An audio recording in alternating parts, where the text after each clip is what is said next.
Wargaming's Beat Matt Bat Rap. Welcome back to Beat Matt Bat Rep, episode 18, High Elves vs. Tomb Kings. Tomb Kings, turn 3. So the Ushabti decide to charge into the Elves, and didn't really know how strong they were. As you're going to find out here, it's not necessarily a good idea. He did hold and shoot, or stand and shoot, and did not do any damage there. The Chariots decide to charge, and they stand and shoot as well, and manage to inflict, I believe, 1 wound or no wounds? 2 wounds, which I fail both of, and so I lose the Chariot in the back, unfortunately. But I didn't have the extra bonus in it anyway, so it didn't really matter.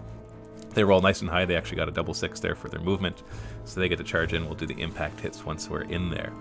Warriors move up a little bit. The archers move up a little bit. The Warriors are still pretty far back. I wish that they were a little further forward, but not all my magic has been able to get off. Rolling for magic, roll nice 9, although he does get 6. To get the extra move in, but that will not affect the chariots to resurrect any of them. But I do get the archers and the warriors up a little further. So the chariots at this point also get a spell cast on them. I believe it's for the extra attack. Then we get the Screaming Skull Catapult firing, and of course it misfires. It's what happens with the Screaming Skull Catapult. I'm lucky that it got this far. And so we roll, so he doesn't get to shoot this turn or the next turn.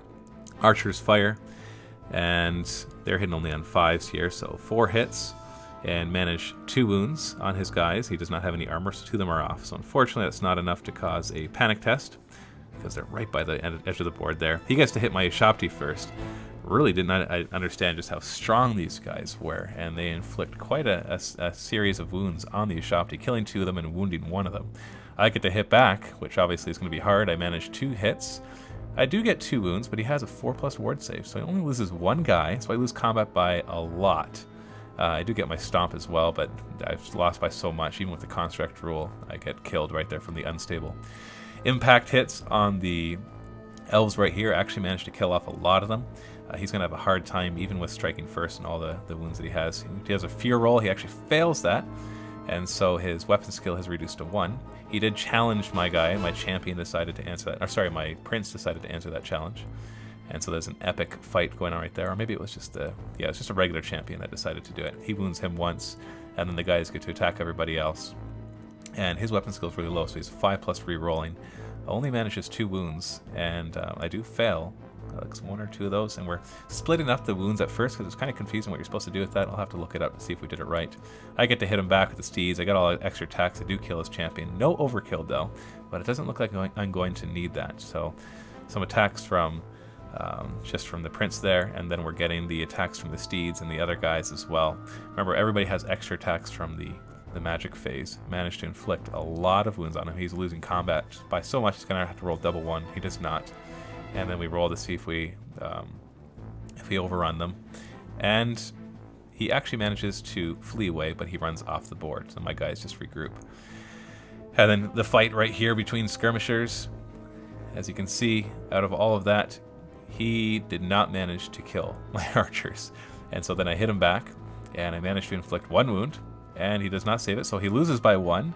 Does he run away? He does not. So that battle is just going to go on forever and ever and ever. High Elves, turn 3. So he's lost to those chariots, but he decides to charge with his other archers, realizing that chariots, when charged, are not nearly as effective. And so he decides just to go after it rather than try to shoot them down with his bolt throwers. Because if he can take them down, then he should be okay.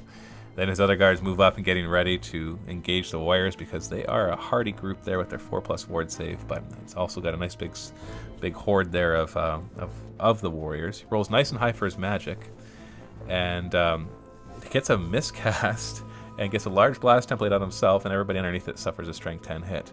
And so he takes a wound on his mage, and he loses 9 archers, I believe.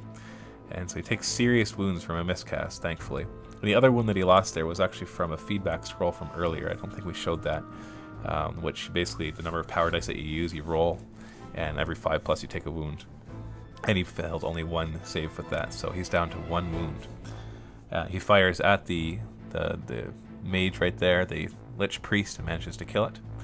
And then fires into the archers as well, managing to kill a few of them. They don't have any armor. The bolt thrower then fires at the archers as well, just does its regular 6 shooting rather than the single shot, and manages to kill 2 or 3 more of those. Then we get this fight again. He makes his fear test again, so he gets to hit me on 3s re-rolling, so he gets 5 hits and 4 wounds, and finally finishes off that group of horse archers.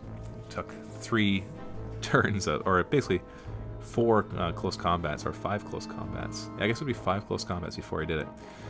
So against the chariots, you can see right here, let's just see what we result when we lose. The Tomb Prince is actually killed in there. So unfortunately he goes down. There's the curse that goes back against him, manages 4 strength 4 hits, but only kills 1 of them because of that. So the curse only kills 1. Then we get the fights against the regular chariots. And of course he gets to strike first, hitting on 3s rerolling because the prince is now gone. Oh, sorry, it's not 3s rerolling, it's 4s rerolling because the prince was still there at the same initiative. And so he loses a couple more guys, but because of unstable rule, the rest of my chariots are dead. He decides to run through so he doesn't get charged from the side or a multi-charge or anything, so he gets away by running through. Looking at round 3, you can see that the Tomb Kings are crumbling, but at the same time the High Elves have lost quite a few casualties, but he's still looking pretty healthy there, getting ready to engage finally right at the end of round 3.